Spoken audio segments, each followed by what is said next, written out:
E vamos assim,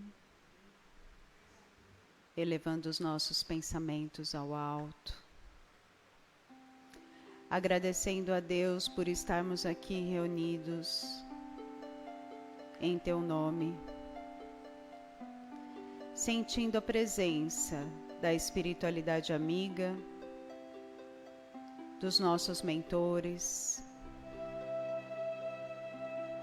pedindo a eles que ajudem-nos a elevar os nossos pensamentos até Maria de Nazaré.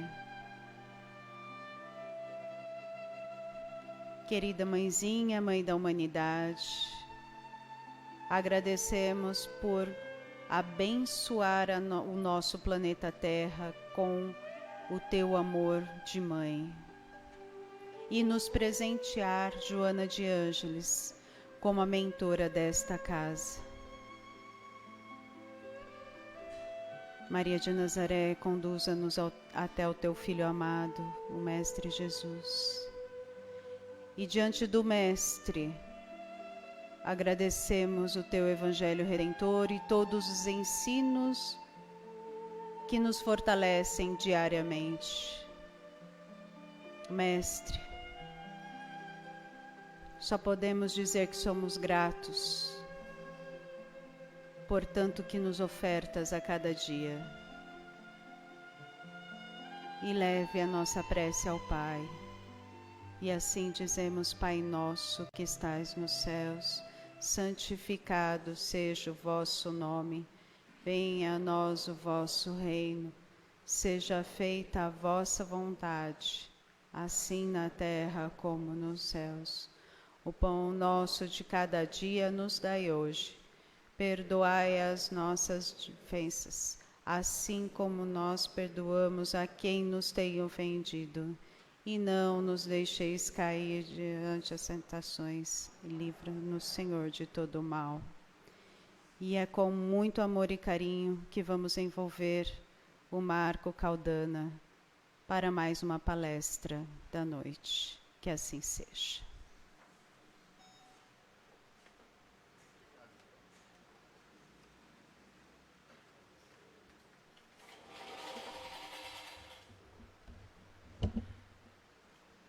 Boa noite a todos. Que a paz e a luz do nosso Divino Mestre, do nosso meigo Rabi da Galileia, esteja e permaneça junto de nós durante toda a noite. E falando do nosso Mestre, hoje conversaremos um pouquinho sobre mais uma das passagens onde o Mestre nos exemplifica, nos orienta, nos reafirma, nos ensina a sermos seres melhores. Porque o processo de melhoria é contínuo e duradouro. Começou lá na nossa infância espiritual, onde reconhecemos a necessidade de nos desenvolvermos, de aprendermos, e continua nos dias atuais, na nossa encarnação atual, conhecendo e reconhecendo a nossa ainda pequenez perante as possibilidades do espírito imortal, mas reconhecendo as nossas potencialidades em crescendo, em laboreando, em buscando esta transformação, essa reforma interior, alcançarmos mundos e tempos mais felizes. A passagem de hoje é conhecida no Evangelho de Lucas como a parábola do publicano e do fariseu. E vou pedir a liberdade dos senhores e senhoras de ler na íntegra o pequeno trecho para que a gente possa aferir os conhecimentos dessa passagem e refletir sobre algumas das possibilidades que o Cristo nos trouxe. E diz então: E disse também esta parábola a uns que confiavam em si mesmo, crendo que eram justos e desprezando aos outros. 2 homens subiram ao templo a orar, um fariseu e um outro publicano. O fariseu, estando em pé, orava consigo desta maneira: Ó Deus, graça te dou, porque não sou como os demais homens, roubadores, injustos, adúlteros, nem ainda como este publicano. Jejuo 2 vezes a semana e dou dízimo de tudo quanto possuo. O publicano, porém, estando em pé, de longe, nem ainda queria levantar-se os olhos aos céus, mas batia no peito, dizendo: Ó Deus, tem misericórdia de mim, que sou ainda pecador. Digo-vos que este desceu justificado para a sua casa, e não aquele, disse Jesus. Porque aquele que se exalta será humilhado, e aquele que se humilha será exaltado. São essas palavras do nosso Mestre Jesus. E uma infinidade de reflexões podem nos trazer à luz da razão, à luz da compreensão, os fatos narrados pelo Cristo. Vamos às que julgamos principais. Primeiro devemos compreender um pouquinho as figuras que Jesus se apropriou. O fariseu, o povo fariseu, ou aqueles intitulados fariseus, naquele momento histórico, possuíam conhecimento da lei, possuíam conhecimento dos ensinos de Moisés e da doutrina do Deus Uno. Porém, muitas vezes se tornavam, até certo ponto, cegos, porque queriam agir e reagir somente dentro daquilo que eles acreditavam certos. Não reconheciam um semelhante como irmão, nem tampouco se colocavam de formas caridosas e humildes perante as situações da vida. Já o publicano era conhecido e taxado pelo povo daquela época como um materialista, se assim podemos dizer, porque eles desempenhavam a função de cobrar impostos.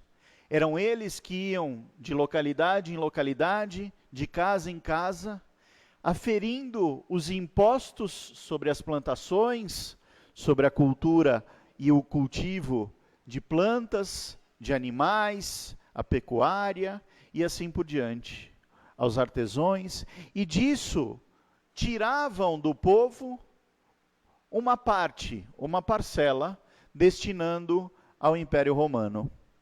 E aí Jesus usa esses dois elementos para nos colocar em xeque como nós agimos quando vamos a orar. Ele fala que ambos adentraram ao templo, uma casa de oração, a casa de Deus, como os antigos identificavam, e como ainda até hoje muitos julgam os templos, as igrejas, as sinagogas e assim por diante.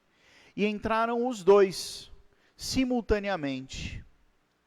O fariseu, se julgando acima dos demais, por supostamente aplicar todos os conhecimentos da lei, por supostamente, e façam desse supostamente as minhas interpretações, as quais divido com vocês, colocando que ele era dito perfeito, porque era justo, porque era bondoso, porque não era ladrão, porque não deixava de fazer as coisas certas, não era adúltero, enfim, ele mesmo foi juiz e julgado pela sua própria ótica, pelo seu próprio entendimento. Podemos interpretar esta colocação, esta ordenação do nosso personagem fariseu, como atualmente muitos orgulhosos se colocam perante a vida, sabendo ou supostamente achando serem eles sabedores de toda a verdade, conhecedores de tudo e de todos. Enfim, pessoas que esquecem do exemplo do Mestre.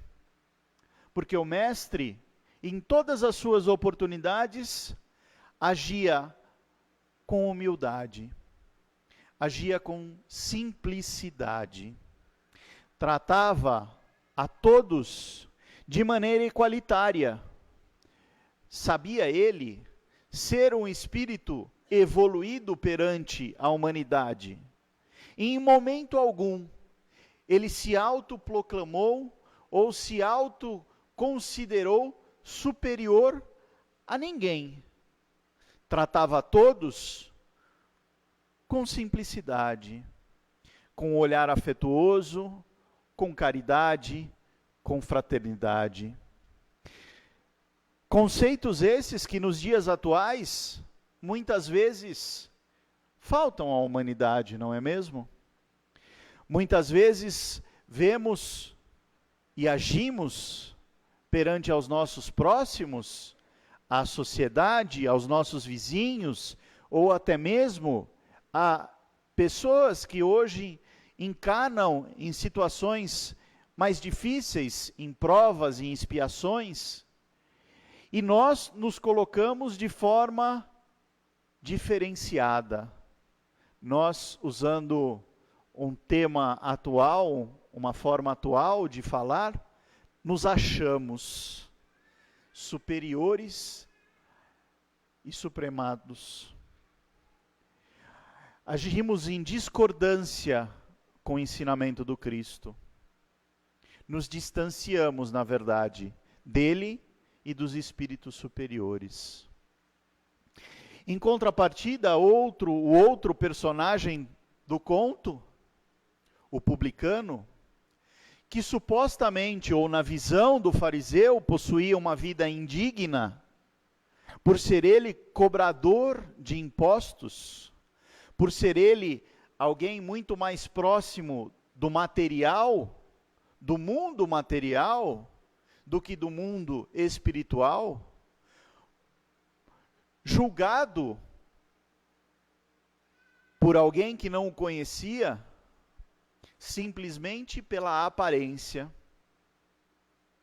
E sabemos que um bom livro não se conhece só pela capa.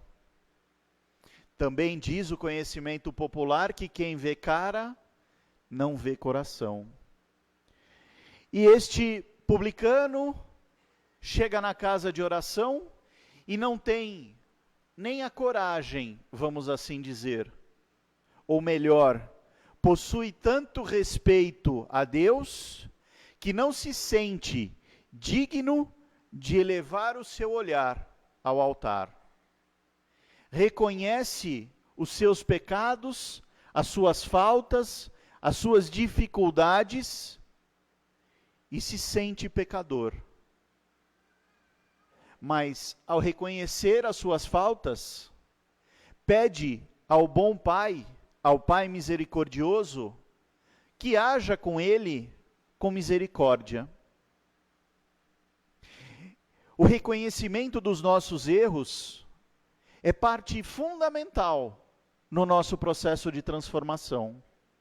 E o Cristo, há muitos séculos atrás, há mais de 2000 anos, traz através dessa parábola, desse conto, o entendimento que para nós, espíritos errantes, porque aprendemos com as experiências que passamos, reconhecer quando erramos é, se assim podemos dizer, divino.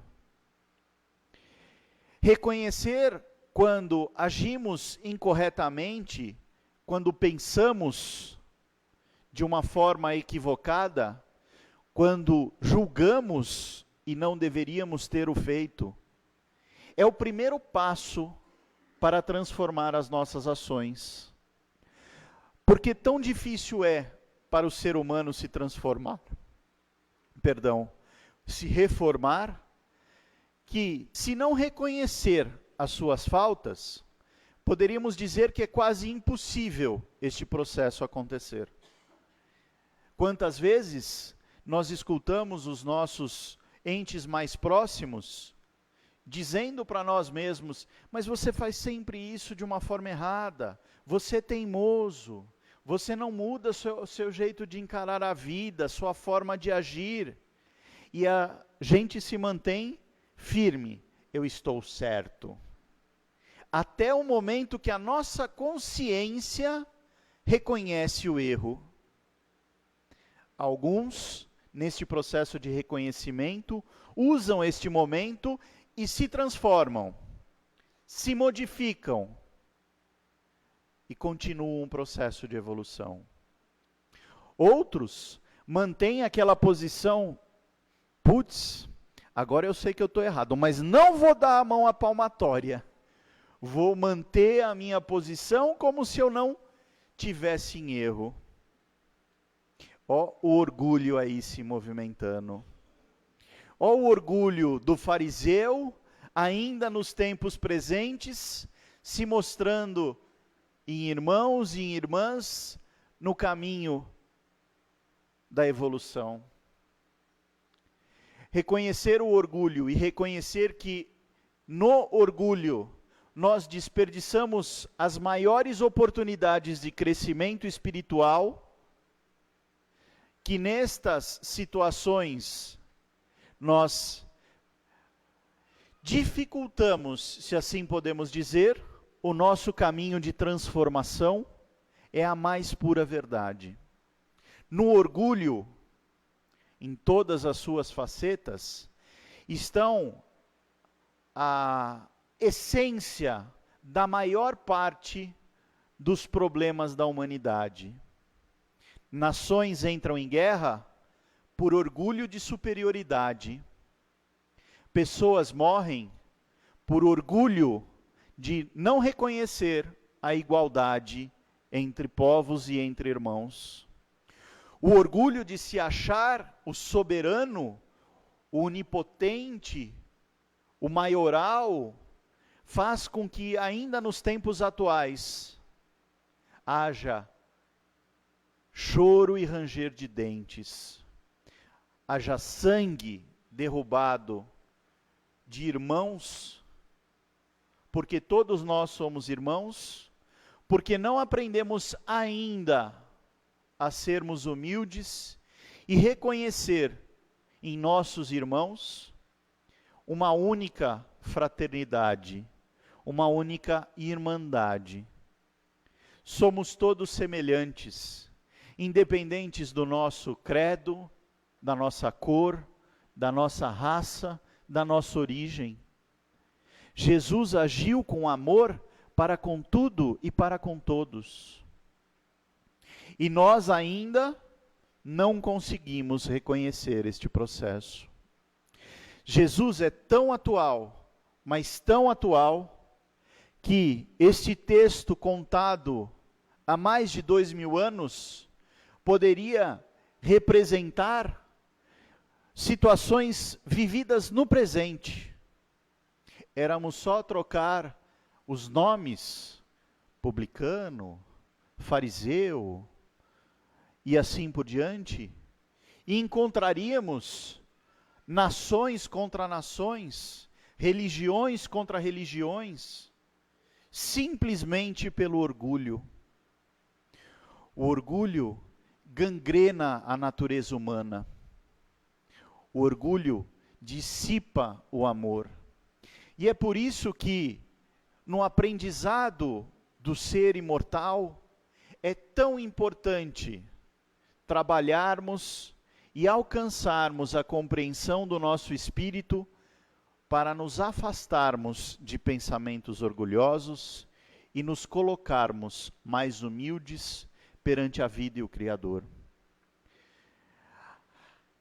A terceira reflexão que podemos fazer neste entendimento de como se portou o fariseu, de como se portou o publicano, de como nós nos portamos quando conversamos com Deus, está justamente na prece.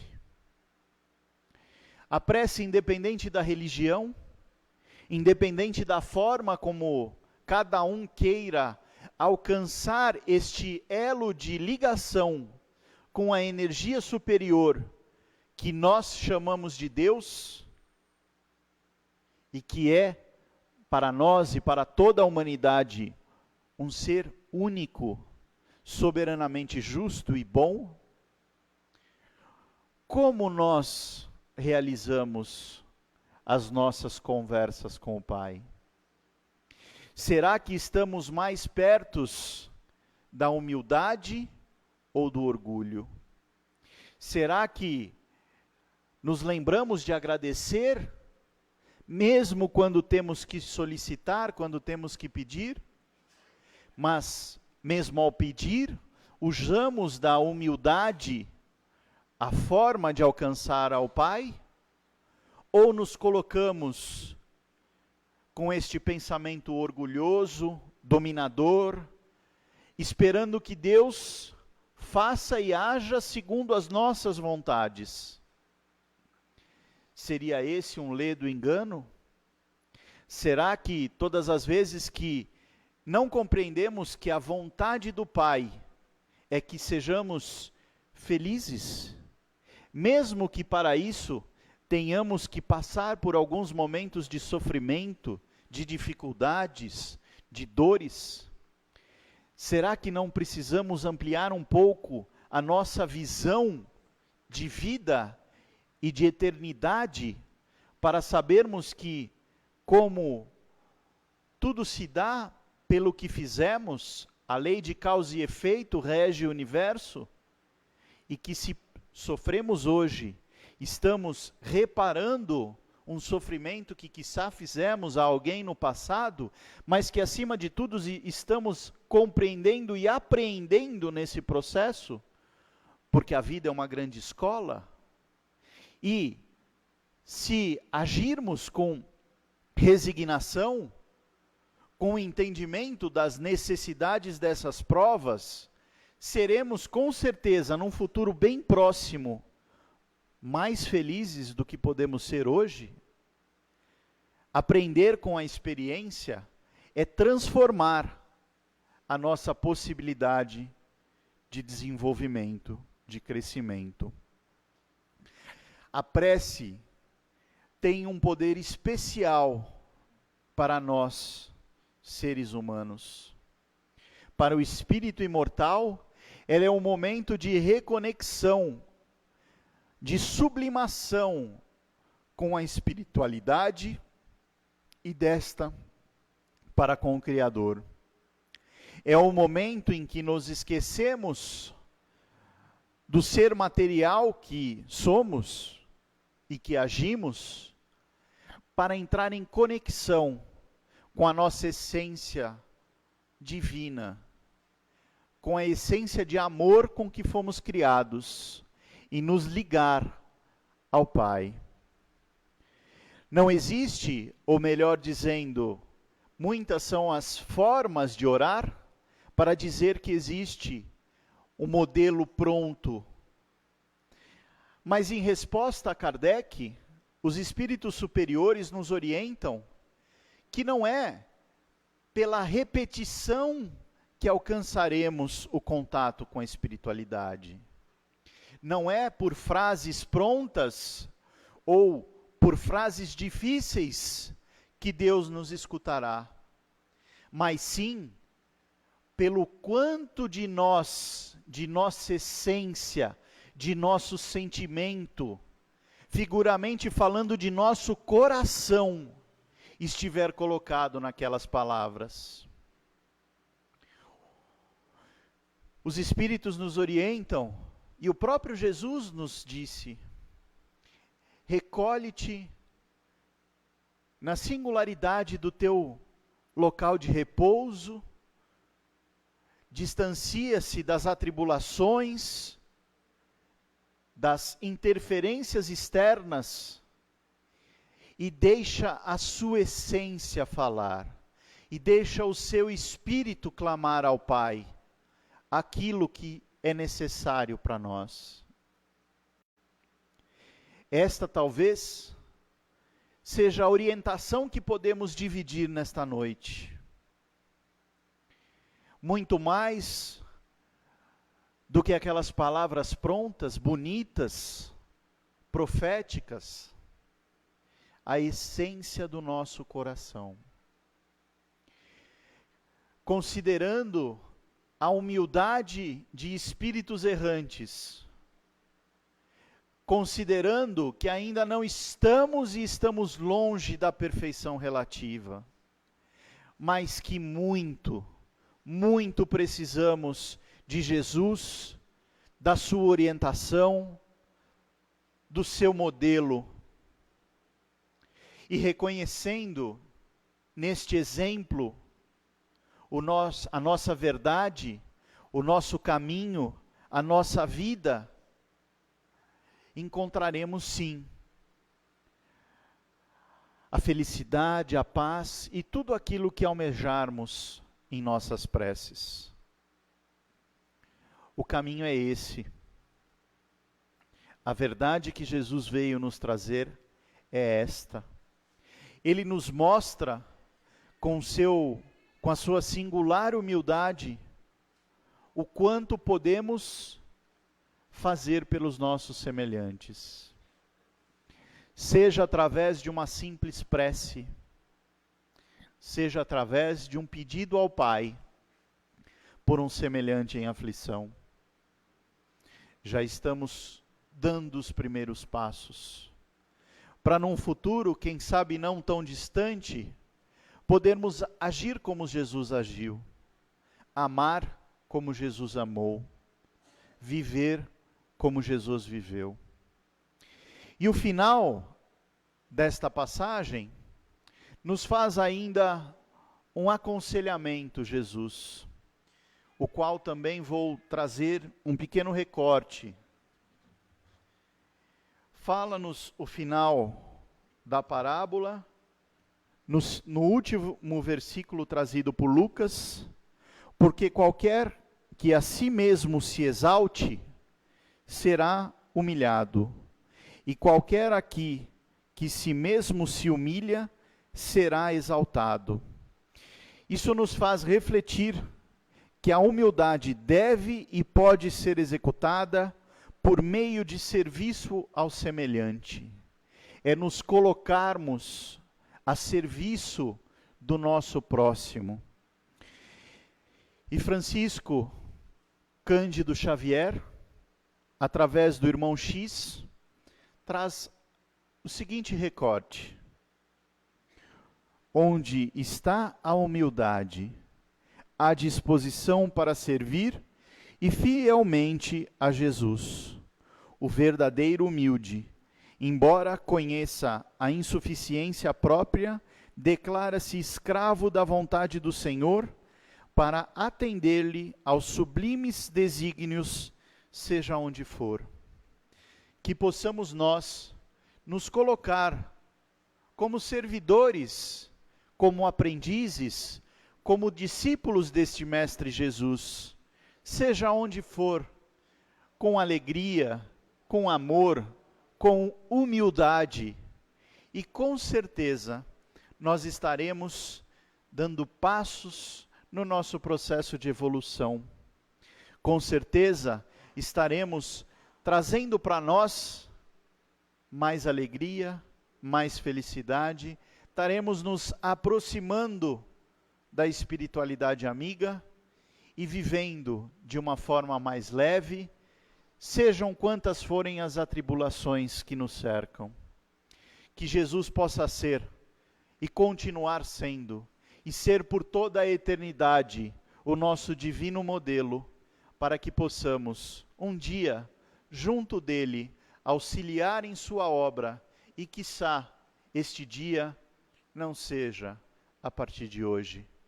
Fica o convite, fica a reflexão, fica o amor do Mestre em nossos corações, e que este amor nos une e nos envolva por todo sempre. Que assim seja.